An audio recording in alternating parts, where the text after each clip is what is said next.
श्री रामकृष्ण वचनामृत। ओम स्थापकाय च धर्मस्य सर्वधर्मस्वरूपिणे अवतार वरिष्ठाय रामकृष्णाय ते नमः। जय ठाकुर, जय माँ। ओम शिव शिव शिव। दक्षिणेश्वर में श्री रामकृष्ण देव का जन्म महोत्सव नरेंद्र आदि भक्तों के साथ कीर्तनानंद में। श्री रामकृष्ण देव दक्षिणेश्वर मंदिर में उत्तर पूर्व वाले लंबे बरामदे में गोपी गोष्ठ तथा सुबल मिलन कीर्तन सुन रहे हैं। नरोत्तम कीर्तन कर रहे हैं। आज शुक्ला अष्टमी है। रविवार 22 फरवरी 1885। भक्तगण उनका जन्म महोत्सव मना रहे हैं। गत सोमवार फाल्गुन शुक्ल द्वितीया के दिन उनकी जन्मतिथि थी। नरेंद्र, राखाल, बाबूराम, भवनाथ, सुरेंद्र, गिरीन्द्र, विनोद, हाजरा, रामलाल, राम, नृत्य गोपाल, मणि मलिक, गिरीश, सीती के महेंद्र वैद्य आदि अनेक भक्तों का समागम हुआ है। प्रातःकाल 8 बजे का समय होगा। मास्टर ने आकर प्रणाम किया। श्री रामकृष्ण देव ने पास बैठने का इशारा किया। कीर्तन सुनते सुनते श्री रामकृष्ण देव भावाविष्ट हो गए हैं। श्री कृष्ण को गौएं चराने के लिए आने में विलंब हो रहा है। कोई ग्वाला कह रहा है, यशोदा माई आने नहीं दे रही हैं। बलराम जिद करके कह रहे हैं, मैं सींग बजाकर कन्हैया को ले आऊंगा। बलराम का प्रेम। कीर्तनकार फिर गा रहे हैं। श्री कृष्ण बंसरी बजा रहे हैं। गोपियां और गोप बालकगण बंसरी की ध्वनि सुन रहे हैं और उनमें अनेकानेक भाव उठ रहे हैं। श्री रामकृष्ण देव भक्तों के साथ बैठकर कीर्तन सुन रहे हैं। एकाएक नरेंद्र की ओर उनकी दृष्टि पड़ी। नरेंद्र पास ही बैठे थे। श्री रामकृष्ण देव खड़े होकर समाधि मग्न हो गए। नरेंद्र के घुटने को एक पैर से छूकर खड़े हैं। श्री रामकृष्ण देव प्रकृतिस्थ होकर फिर बैठे।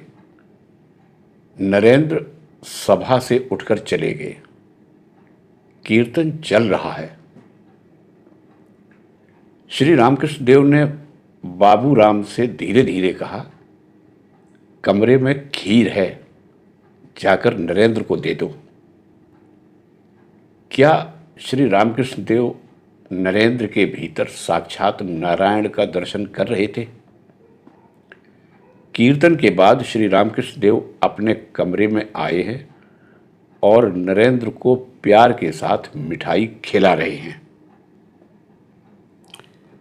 गिरीश का विश्वास है कि ईश्वर श्री रामकृष्ण देव के रूप में अवतीर्ण हुए हैं। गिरीश बोले, आपके सभी काम श्री कृष्ण की तरह हैं। श्री कृष्ण जैसे यशोदा के पास तरह तरह के ढोंग करते थे। श्री रामकृष्ण देव बोले, हाँ, श्री कृष्ण अवतार जो हैं, लीला में उसी प्रकार होता है। इधर गोवर्धन पहाड़ को धारण किया था और उधर नंद के पास दिखा रहे हैं कि पीढ़ा उठाने में भी कष्ट हो रहा है। गिरीश बोले, समझा, आपको अब समझ रहा हूं। श्री रामकृष्ण देव छोटे तख्त पर बैठे हैं। दिन के 11 बजे का समय होगा। राम आदि भक्तगण श्री रामकृष्ण देव को नवीन वस्त्र पहनाएंगे। श्री रामकृष्ण देव कह रहे हैं, नहीं नहीं। एक अंग्रेजी पढ़े हुए व्यक्ति को दिखाकर कह रहे हैं, वे क्या कहेंगे। भक्तों के बहुत जिद करने पर श्री रामकृष्ण देव ने कहा, तुम लोग कह रहे हो, अच्छा लाओ पहन लेता हूं। भक्तगण उसी कमरे में श्री रामकृष्ण देव के भोजन आदि की तैयारी कर रहे हैं। श्री रामकृष्ण देव नरेंद्र को जरा गाने के लिए कह रहे हैं। नरेंद्र गा रहे हैं। गीत का भावार्थ है, माँ घने अंधकार में तेरा रूप चमकता है, इसीलिए योगी पहाड़ की गुफा में निवास करता हुआ ध्यान लगाता है।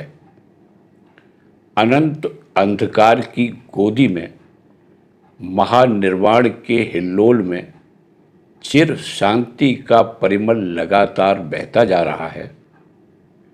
महाकाल का रूप धारण कर अंधकार का वस्त्र पहन माँ समाधि मंदिर में अकेली बैठी हुई तुम कौन हो। तुम्हारे अभय चरण कमलों में प्रेम की बिजली चमकती है। तुम्हारे चिन्मय मुखमंडल पर हास्य शोभायमान है। नरेंद्र ने जब गाया, माँ समाधि मंदिर में अकेली बैठी हुई तुम कौन हो, उसी समय श्री रामकृष्ण देव बाह्य ज्ञान शून्य होकर समाधि मग्न हो गए। बहुत देर बाद समाधि भंग होने पर भक्तों ने श्री रामकृष्ण देव को भोजन के लिए आसन पर बैठाया। अभी भाव का आवेश है। भात खा रहे हैं, परंतु दोनों हाथ से। भवनाथ से कह रहे हैं, तू खिला दे। भाव का आवेश अभी है, इसीलिए स्वयं खा नहीं पा रहे हैं। भवनाथ उन्हें खिला रहे हैं। श्री रामकृष्ण देव ने बहुत कम भोजन किया। भोजन के बाद राम कह रहे हैं, नृत्य गोपाल आपकी जूठी थाली में खाएगा। श्री रामकृष्ण देव बोले, मेरी जूठी थाली में? राम बोले, क्यों, क्या हुआ? नृत्य गोपाल को भावमग्न देखकर श्री रामकृष्ण देव ने 1-2 कौर खिला दिए। कोन्नगर के भक्तगण नाव पर सवार होकर आए हैं। उन्होंने कीर्तन करते करते श्री रामकृष्ण देव के कमरे में प्रवेश किया। कीर्तन के बाद जलपान करने के लिए बाहर गए।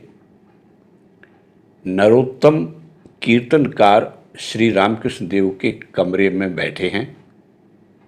श्री रामकृष्ण देव नरोत्तम आदि से कह रहे हैं, इनका मानो नाव चलाने वाला गाना।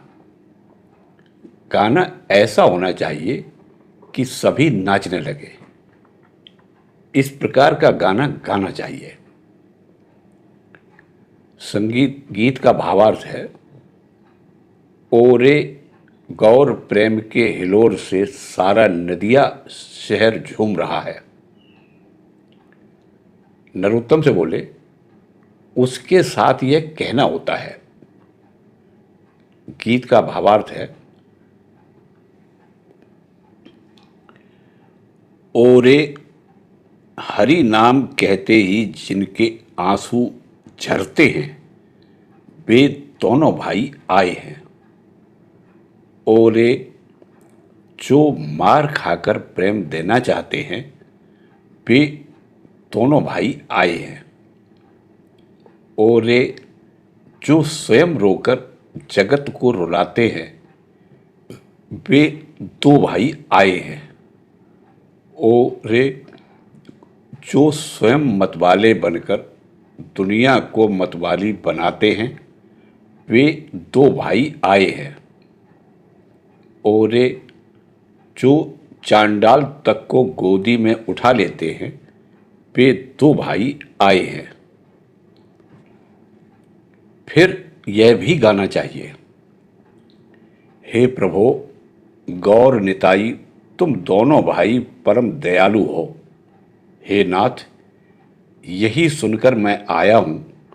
सुना है कि तुम चांडाल तक को गोदी में उठा लेते हो और गोदी में उठाकर उसे हरि नाम करने को कहते हो। अब भक्तगण प्रसाद पा रहे हैं। चिवड़ा, मिठाई आदि अनेक प्रकार के प्रसाद पाकर वे तृप्त हुए। श्री रामकृष्ण देव मास्टर से कह रहे हैं, मुखर्जियों को नहीं कहा था, सुरेंद्र से कहो गवैयों को खिला दे। श्री विपिन सरकार आए हैं। भक्तों ने कहा, इनका नाम विपिन सरकार है। श्री रामकृष्ण देव उठकर बैठे और विनीत भाव से बोले, इन्हें आसन दो और पान दो।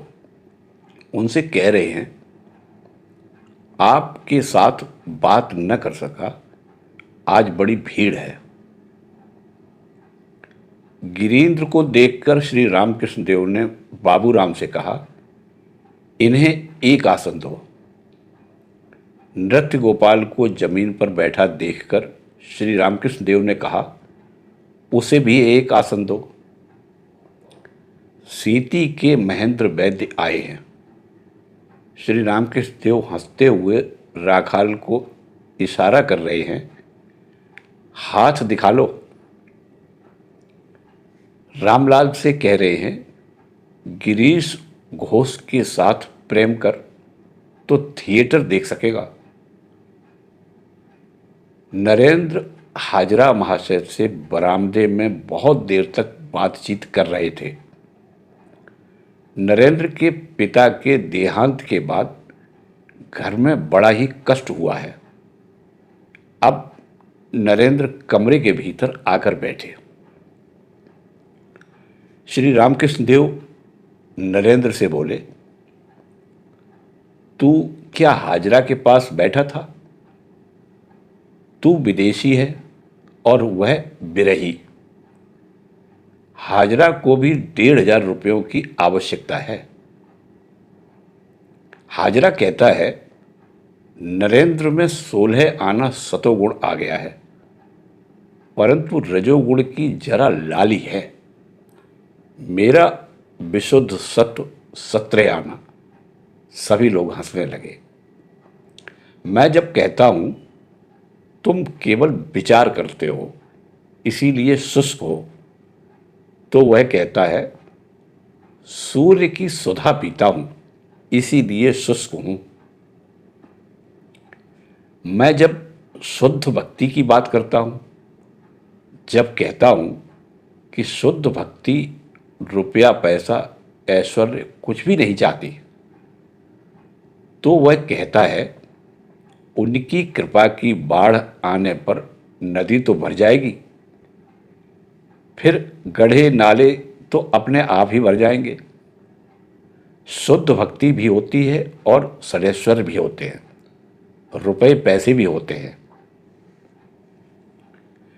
श्री रामकृष्ण देव के कमरे में जमीन पर नरेंद्र आदि अनेक भक्त बैठे हैं। गिरीश भी आकर बैठे। श्री रामकृष्ण देव गिरीश से बोले, मैं नरेंद्र को आत्मा मानता हूं और मैं उनका अनुगत हूं। गिरीश बोले, क्या कोई ऐसा है जिसके आप अनुगत नहीं भी हैं? श्री रामकृष्ण देव हंसकर बोले, उसका है मर्द भाव, पुरुष भाव, और मेरा औरत भाव, प्रकृति भाव। नरेंद्र का ऊंचा घर अखंड का घर है। गिरीश तंबाकू पीने के लिए बाहर गए। नरेंद्र श्री रामकृष्ण देव से बोले, गिरीश घोष के साथ वार्तालाप हुआ, बहुत बड़े आदमी हैं, आपकी चर्चा हो रही थी। श्री रामकृष्ण देव बोले, क्या चर्चा? नरेंद्र बोले, आप लिखना पढ़ना नहीं जानते हैं, हम सब पंडित हैं, यही सब बातें हो रही थी। मणिमल्लिक श्री रामकृष्ण देव से बोले, आप बिना पढ़े पंडित हैं। श्री रामकृष्ण देव नरेंद्र से बोले, सच कहता हूं, मुझे इस बात का जरा भी दुख नहीं होता कि मैंने वेदांत आदि शास्त्र नहीं पढ़े। मैं जानता हूं वेदांत का सार है ब्रह्म सत्य है, जगत मिथ्या है। फिर गीता का सार क्या है? गीता का 10 बार उच्चारण करने पर जो होता है, अर्थात त्यागी त्यागी। शास्त्र का सार श्री गुरुमुख से जान लेना चाहिए, उसके बाद साधन भजन। एक आदमी ने पत्र लिखा था, पत्र पढ़ा भी न गया था कि खो गया। तब सब मिलकर ढूंढने लगे। जब पत्र मिला, पढ़कर देखा, लिखा था, 5 शेर संदेश और 1 धोती भेज दो। पढ़कर पत्र को फेंक दिया और 5 शेर संदेश और 1 धोती का प्रबंध करने लगा। इसी प्रकार शास्त्रों का सार जान लेने पर फिर पुस्तकें पढ़ने की क्या आवश्यकता। अब साधन भजन। अब गिरीश कमरे में आए हैं। श्री रामकृष्ण देव गिरीश से बोले, हाँ जी, हाँ जी, मेरी बात तुम लोग सब क्या कह रहे थे? मैं खाता पीता रहता हूं। गिरीश बोले, आपकी बात और क्या कहूंगा, आप क्या साधु हैं? श्री रामकृष्ण देव बोले, साधु बाधु कुछ नहीं, सच ही तो मेरा साधु बोध नहीं है। गिरीश बोले, मजाक में भी आपसे हार गया। श्री रामकृष्ण देव बोले, मैं लाल किनारी की धोती पहनकर जय गोपाल सेन के बगीचे में गया था। केशव सेन वहां पर था। केशव ने लाल किनारी की धोती देखकर कहा, आज तो लाल किनारी की बड़ी बहार है। मैंने कहा, केशव का मन भुलाना होगा, इसीलिए बाहर लेकर आया हूं। अब फिर नरेंद्र का संगीत होगा। श्री रामकृष्ण देव ने मास्टर से तानपूरा उतार देने के लिए कहा। नरेंद्र बहुत देर से तानपूरे को बांध रहे हैं। श्री रामकृष्ण देव तथा सभी लोग अधीर हो गए हैं। विनोद कह रहे हैं, आज बांधना होगा, गाना किसी दूसरे दिन होगा। सभी हंसने लगे। श्री रामकृष्ण देव हंस रहे हैं और कह रहे हैं, ऐसी इच्छा हो रही है कि तानपूरे को तोड़ डालूं। क्या टंग टंग फिर ताना नाना तेरे नुम होगा। भवनाथ बोले, संगीत के आरंभ में ऐसी ही तंगी मालूम होती है। नरेंद्र बोले, न समझने से ही ऐसा होता है। श्री रामकृष्ण देव हंसते हुए बोले, देखो, हम सभी को उड़ा दिया। नरेंद्र गाना गा रहे हैं। श्री रामकृष्ण देव छोटे तख्त पर बैठे सुन रहे हैं। नृत्य गोपाल आदि भक्तगण जमीन पर बैठे सुन रहे हैं। गीत का भाव है, ओ मां हृदय में अंतर्यामिनी जाग रही है, रात दिन मुझे गोदी में ले बैठी है। दूसरा है, गाना गाओ रे आनंदमयी का नाम, ओ मेरे प्राणों को आराम देने वाली एक तंत्री।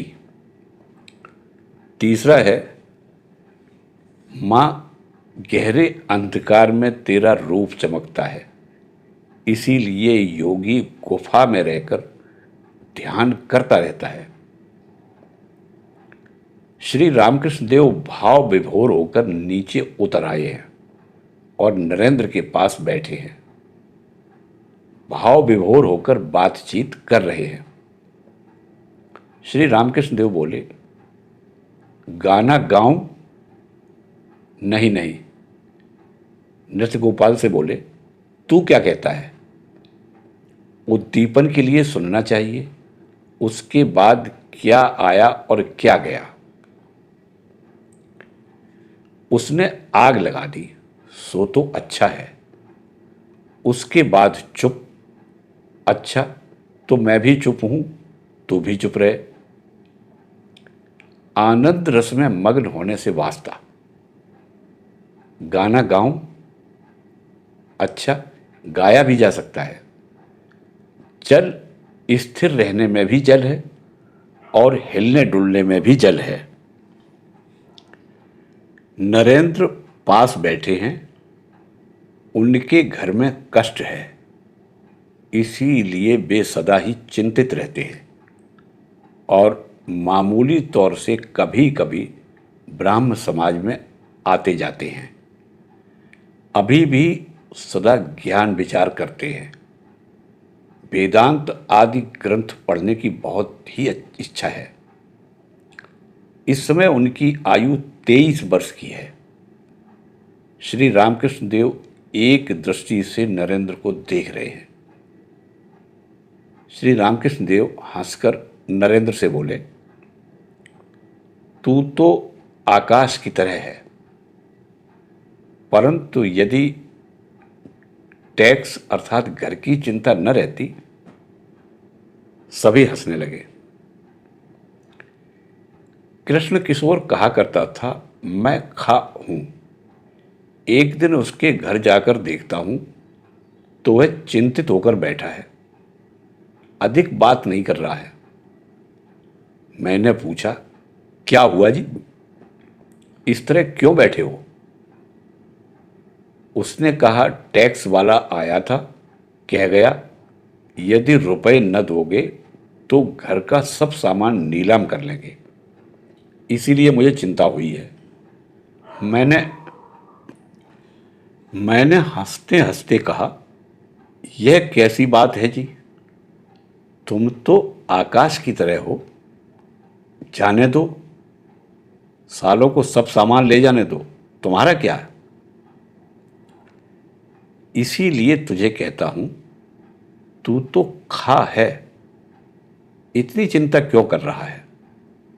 जानता है, श्री कृष्ण ने अर्जुन से कहा, अष्ट सिद्धि में से एक सिद्धि के रहते हुए कुछ शक्ति हो सकती है, परंतु मुझे नहीं पाओगे।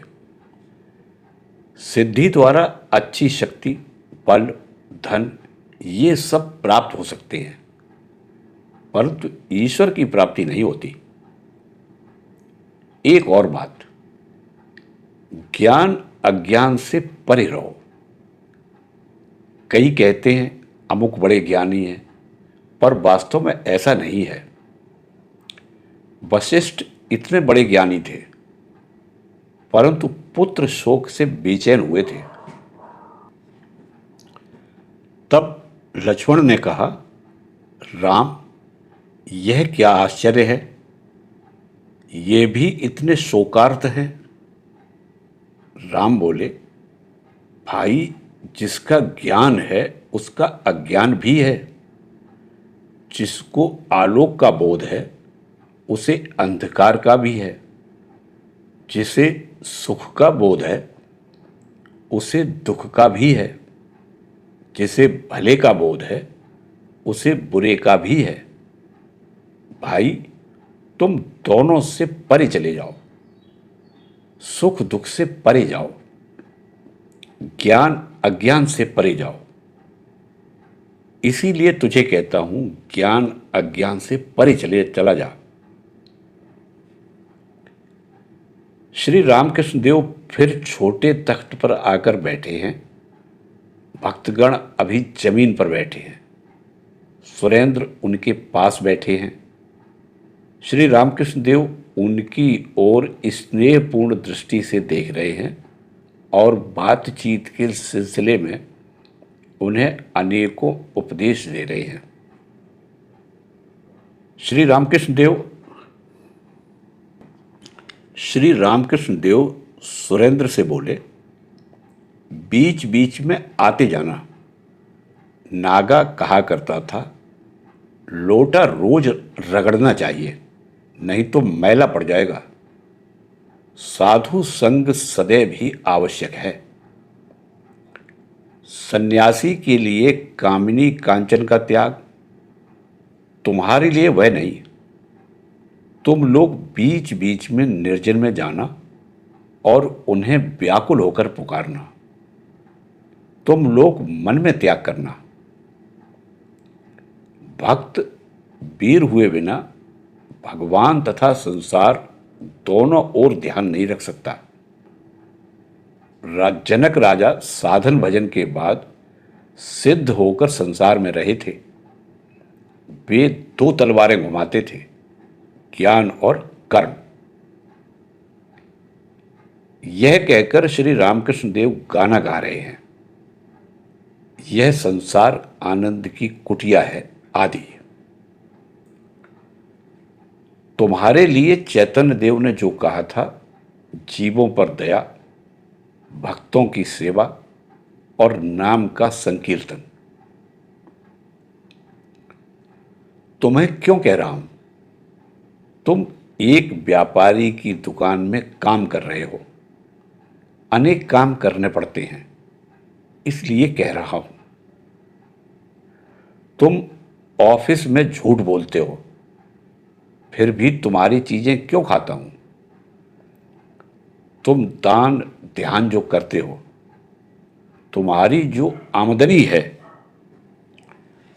उससे अधिक दान करते हो। 12 हाथ ककड़ी का 13 हाथ बीज।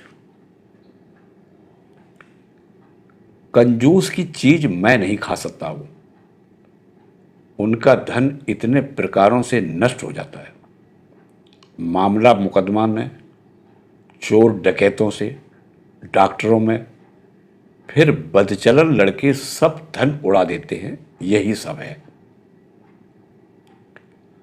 तुम जो दान ध्यान करते हो बहुत अच्छा है। जिनके पास धन है उन्हें दान देना कर्तव्य है।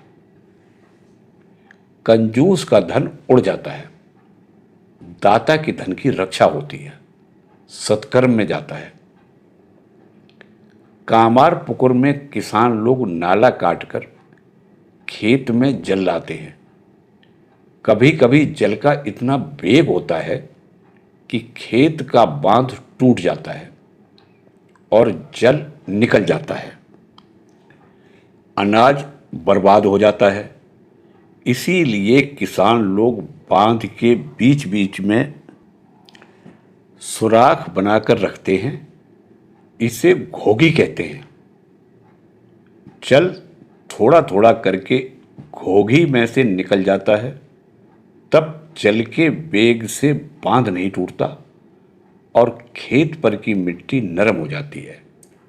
उससे खेत उर्वर बन जाता है और बहुत अनाज पैदा होता है।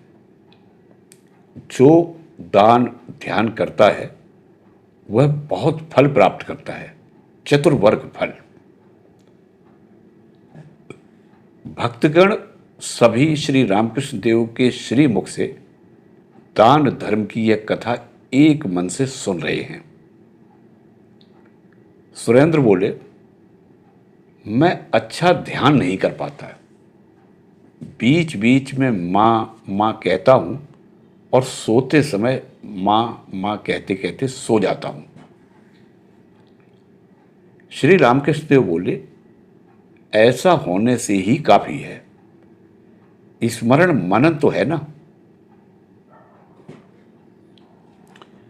मनोयोग और कर्मयोग, पूजा, तीर्थ, जीव सेवा आदि तथा गुरु के उपदेश के अनुसार कर्म करने का नाम कर्मयोग। जनक आदि जो कर्म करते थे उसका नाम भी कर्मयोग है। योगी लोग जो स्मरण मनन करते हैं उसका नाम है मनोयोग। फिर काली मंदिर में जाकर सोचता हूं, मां, मन भी तो तुम हो, इसीलिए शुद्ध मन, शुद्ध बुद्धि, शुद्ध आत्मा एक ही चीज है। संध्या हो रही है। अनेक भक्त श्री रामकृष्ण देव को प्रणाम कर घर लौट रहे हैं। श्री रामकृष्ण देव पश्चिम के बरामदे में गए हैं। भवनाथ और मास्टर साथ हैं। श्री रामकृष्ण देव भवनाथ से बोले, तू इतनी देर में क्यों आता है? भवनाथ हंसकर बोले, जी 15 दिनों के बाद दर्शन करता हूं। उस दिन आपने स्वयं ही रास्ते में दर्शन दिया, इसलिए फिर नहीं आया। श्री रामकृष्ण देव बोले, यह कैसी बात है रे? केवल दर्शन से क्या होता है? स्पर्शन, वार्तालाप, ये सब भी तो होना चाहिए। सायंकाल हुआ। धीरे धीरे मंदिर में आरती का शब्द सुनाई दे रहा है। आज फाल्गुन की शुक्ला अष्टमी तिथि, 6-7 दिनों के बाद पूर्णिमा के दिन होली महोत्सव होगा। देव मंदिर का चूड़ा प्रांगण, बगीचा, वृक्षों के ऊपर के भाग चंद्र किरण में मनोहर रूप धारण किए हुए हैं। गंगा जी इस समय उत्तर की ओर बह रही हैं, चांदनी में चमक रही हैं, मानो आनंद से मंदिर के किनारे से उत्तर की ओर प्रवाहित हो रही हैं। श्री रामकृष्ण देव अपने कमरे में छोटे तख्त पर बैठकर चुपचाप जगन माता का चिंतन कर रहे हैं। उत्सव के बाद अभी 1-2 भक्त रह गए हैं। नरेंद्र पहले ही चले गए। आरती समाप्त हुई। श्री रामकृष्ण देव भाव विभोर होकर दक्षिण पूर्व के लंबे बरामदे पर धीरे धीरे टहल रहे हैं। श्री रामकृष्ण देव एकाएक मास्टर को संबोधित कर कह रहे हैं, आह, नरेंद्र का क्या ही गाना है। मास्टर बोले, जी, घने अंधकार में वह गाना। श्री रामकृष्ण देव बोले, हाँ, उस गाने का बहुत गंभीर मतलब है। मेरे मन को मानो अभी तक खींच कर रखा है। मास्टर बोले, जी हाँ। श्री रामकृष्ण देव बोले, अंधकार में ध्यान, यह तंत्र का मत है। उस समय सूर्य का आलोक कहाँ है? अब गिरीश घोष आकर खड़े हुए। श्री रामकृष्ण देव गाना गा रहे हैं। गीत का भाव है, ओरे क्या मेरी माँ काली है? ओरे काल रूपी दिगंबरी हृत पद्म को आलोकित करती है। श्री रामकृष्ण देव मतवाले होकर खड़े खड़े गिरीश के शरीर पर हाथ रखकर गाना गा रहे हैं। भाव है, गया, गंगा, प्रभास, काशी, कांची आदि कौन चाहता है? दूसरा गीत है, इस बार मैं ठीक समझ गया हूं। अच्छे भाव वाले से भाव सीखा है। मां, जिस देश में रात्रि नहीं है उस देश का एक आदमी पाया हूं। क्या दिन और क्या शाम, मैं कुछ भी नहीं जानता हूं। नूपुर में ताल मिलाकर उस ताल का एक गाना सीखा है। वह ताल ताघ्रिम ताध्रिम रब से बज रहा है। मेरी नींद खुल गई है। क्या मैं फिर सोता हूं? योग याग में मैं जाग रहा हूं। माँ, योग निद्रा तुझे देकर मैं नींद को सुला दिया है। प्रसाद कहता है, मैंने भुक्ति और मुक्ति इन दोनों को सिर पर रखा है। काली ही ब्रह्म है, इस मर्म को जानकर मैंने धर्म और अधर्म दोनों को त्याग दिया है। गिरीश को देखते देखते मानो श्री रामकृष्ण देव के भाव का उल्लास और भी बढ़ रहा है। वे खड़े खड़े गा रहे हैं। गीत का भाव है, मैंने अभय पद में प्राणों को सौंप दिया है। श्री रामकृष्ण देव भाव में मस्त होकर फिर गा रहे हैं। गीत का भाव है, मैं देह को संसार रूपी बाजार में बेचकर श्री दुर्गा नाम खरीद लाया हूं। गिरीश आदि भक्तों से बोले, भाव से शरीर भर गया, ज्ञान नष्ट हो गया। उस ज्ञान का अर्थ है बाहर का ज्ञान, तत्व ज्ञान, ब्रह्म ज्ञान, यही सब चाहिए। भक्ति ही सार है। सकाम भक्ति भी है और निष्काम भक्ति भी। शुद्धा भक्ति, अहेतुकी भक्ति, यह भी है। केशव सेन आदि अहेतुकी भक्ति नहीं जानते थे। कोई कामना नहीं, केवल ईश्वर के चरण कमलों में भक्ति। एक और है ऊर्जिता भक्ति। मानो भक्ति उमड़ रही है, भाव में हंसता नाचता गाता है, जैसे चैतन्य देव। राम ने लक्ष्मण से कहा, भाई, जहां पर ऊर्जिता भक्ति हो वहीं पर जानो मैं स्वयं विद्यमान हूं। श्री रामकृष्ण क्या अपनी स्थिति का इशारा कर रहे हैं?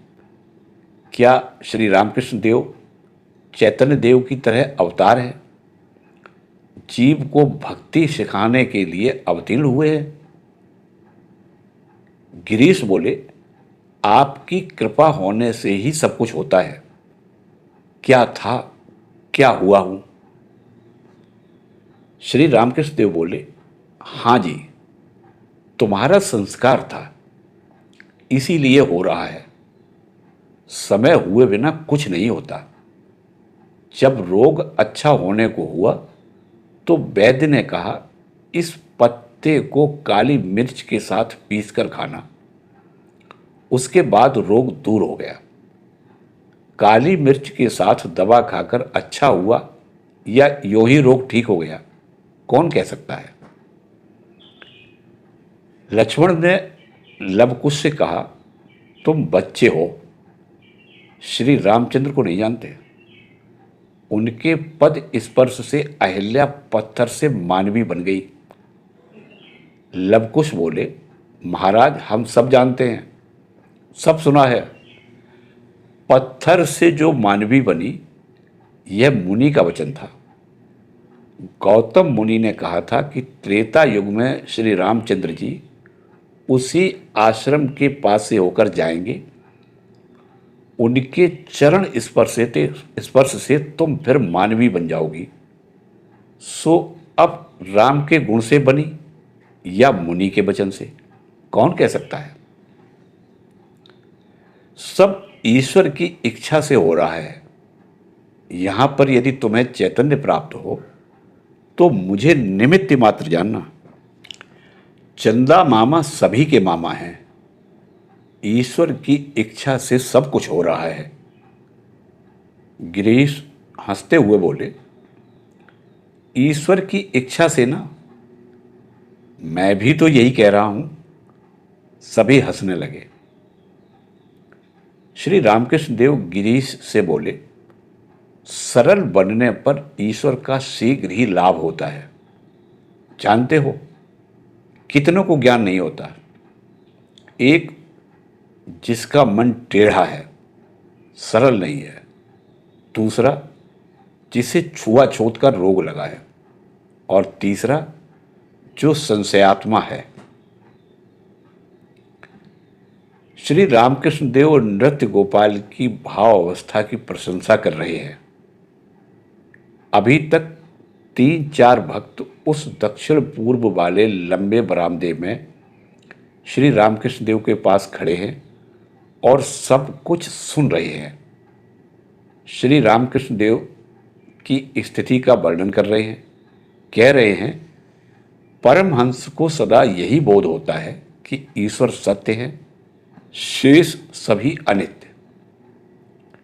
हंस में से जल से दूध को अलग निकाल लेने की शक्ति है। उसकी जिह्वा में एक प्रकार का खट्टा रस रहता है। दूध और जल यदि मिला हुआ रहे तो उस रस के द्वारा दूध अलग और जल अलग हो जाता है। परमहंस के मुख में भी खट्टा रस है, प्रेमा भक्ति। प्रेमा भक्ति रहने से ही नित्य अनित्य का विवेक होता है, ईश्वर की अनुभूति होती है, ईश्वर का दर्शन होता है।